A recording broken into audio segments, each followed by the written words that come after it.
Today we'll talk about how can you change or add your artist name on your Audiomack app. We go to figure out the solution or know how you can do that on your Audiomack app. So you just follow this way, then it's going to work with you. So all you have to do, so you just go above your photo profile, you click on it here.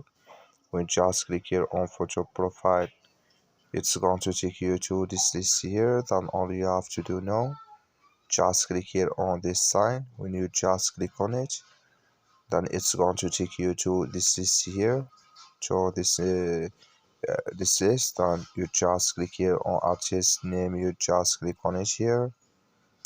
So then here add or change your artist name in this list here.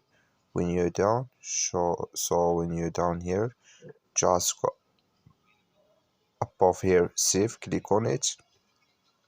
You click here on save, then it's going to save with you. That's all you have to do. Thank you for watching. Don't forget to support us by liking and subscribe.